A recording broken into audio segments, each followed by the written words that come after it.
used to come off my head, it would go over the bar or nowhere near the goal. So to score on, I can't remember if it was consecutive Christmas Boxing Days. I can't remember, but it was definitely in a short space of time. Yeah, you know what? Again, it was so strange to score goals on Boxing Day and then to do interviews afterwards, and then and the interviews mostly started, well, Limbo, you're a born-again Christian, what does this mean for you? And it was, you know, I couldn't believe that I was actually hearing that, and I could openly speak about, you know, my faith. So, yeah, so it could have been a conflict, and at times it was hard leaving the family to go and stay in a hotel or go and train and, you know, not fully be immersed in Christmas Day, but, you know, but to be able to, yes, like I say, celebrate by scoring goals on Boxing Day, yeah, very different. You know it's Christmas. You know it's miracles when Limboy scores.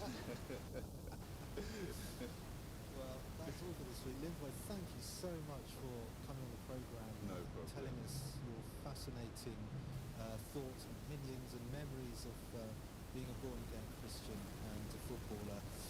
If you're celebrating Christmas, have a good one. We'll be back next week. Until then, goodbye. Bye. World Football is a BBC Sport production for the BBC World Service. This is the BBC World Service with the story of how food packages sparked friendships across continents. 75 years ago, war had torn Europe apart, but amid the devastation, aid parcels from America began to arrive all over the continent, even in Germany. I was amazed that the Americans, who used to be our enemies, supported us so much. Parcels appear at bbcworldservice.com/documentaries. This is the BBC World Service, and on our website you can explore more of our programmes from documentaries to science. Listen and download at any time by going to bbcworldservice.com.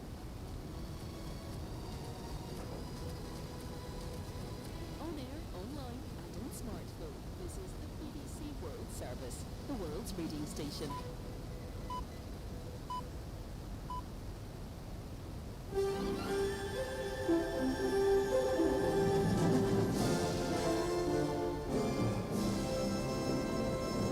ABC News with Andrew Kalubis.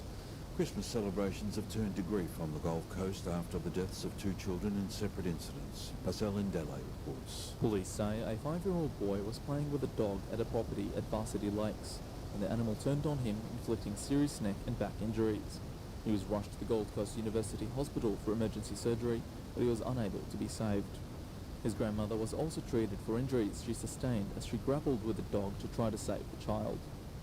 Earlier, a 3-year-old boy drowned after two bystanders found him face down in the water at Ian Dipple Lagoon at Broadwater. Paramedics worked for 25 minutes to resuscitate the toddler after he was pulled from the water. He was rushed to hospital in a critical condition, but he couldn't be saved. The National Retail Association says businesses are being hit hard by staff shortages over the Christmas period as more workers are identified as close or casual COVID contacts. Cases around the country are rising and restrictions have been reintroduced, but many people are still planning to shop in store. Retailers are expecting consumers to spend $21 billion at Boxing Day sales. The head of the National Retailers Association, Dominic Lamb, says reduced staff numbers pose a challenge to some businesses at this crucial time. For many of our large retailers, they are able to sustain people or being able to replace people, but for some of our small businesses, this has closed their Christmas season early, particularly our restaurants and cafes, and that has been very hard to take. Airlines have promised that everyone will make it to their destination over the Christmas break after dozens of domestic flights were cancelled. COVID testing requirements have impacted many workplaces after a surge in case numbers. 5,612 infections were reported in New South Wales on Friday. Mask mandates are back in Spain and Greece as European countries try to tackle the Omicron variant of the virus. Restrictions are tightening across the EU and record daily infections have been logged in Britain, France and Italy in what looks to be a massive fifth wave. World Health Organization Special Envoy for COVID-19, Dr. David Nabarro, says different national approaches are to be expected. The reason why different countries are doing different things is simply because it's a balance. It's a balance between keeping aspects of the economy going and enabling people to enjoy as good a Christmas and New Year as is possible, whilst protecting health services and trying to avoid severe illness and death. Russia has claimed 10,000 foreign military instructors have been deployed in Ukraine as tensions continue to mount amid fears of a Russian invasion. Kremlin says 4,000 of the instructors are from the US. Russian troop build-up near Ukraine has stoked fears of a possible incursion. Russia has denied plans to launch an attack, but has said NATO's expansion into Ukraine would be viewed as a red line. Hollywood actor Alec Baldwin has said in a Christmas message that cinematographer Helena Hutchins' death on the set of their film Rust will stay with him forever. Miss Hutchins died after being shot with what Baldwin thought was a prop gun, but was loaded with a live bullet. Baldwin has thanked people for their support in what he says has been a difficult time. I'm looking forward to some aspects of this being behind me. Of course, for everyone who's involved in this, it's never going to be behind us because somebody died so tragically. And I never lose sight of that. Not a day goes by and I think about that.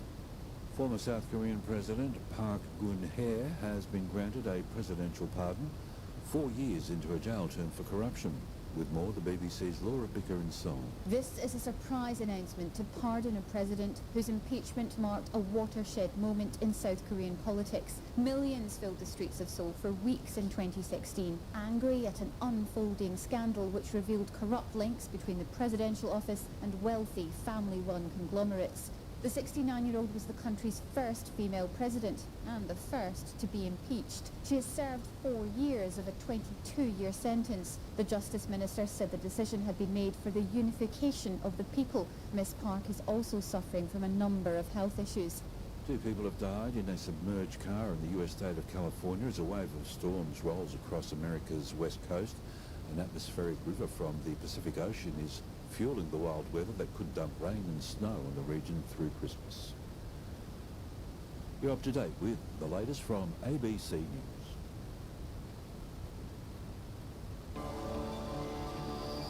On ABC News Radio, we'll look at the national weather.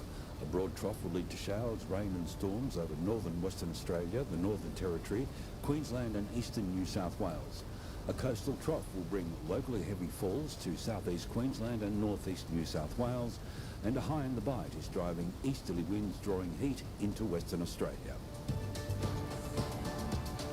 To the capital city forecast for Saturday: Brisbane 28 with showers, Sydney 30 mostly sunny, Canberra 30 an afternoon shower or two and possible storm, partly cloudy 21 in Melbourne, partly cloudy 21 in Hobart, partly cloudy 27 in Adelaide, Perth 43, very hot, sunny and windy, Darwin 30 with showers and a possible storm. You're listening to ABC News Radio. We return now to the BBC World Service.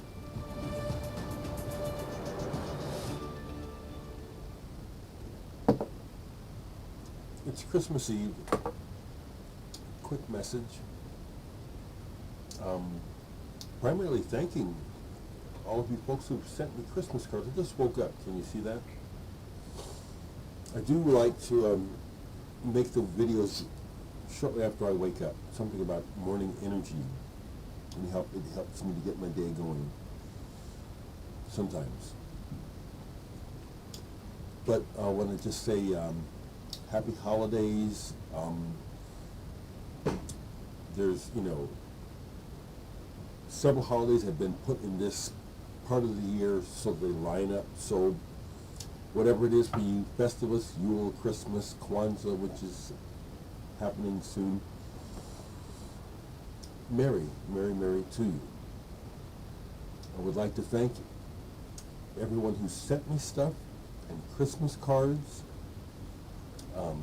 I don't send out cards, so thank you. I got quite a few this year. I'm thinking probably because people know that my brother passed away. And that seems like a reasonable reason to think, well, why are people sending me all these cards? It's been years since I sent some of these people cards, and they sent me a card, so I appreciate the sentiment, and it is helpful because as good as I'm doing, I am missing my brother, yes.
Vocals on this bother me, and they treat the vocals like it's a feature of the band. And this woman, what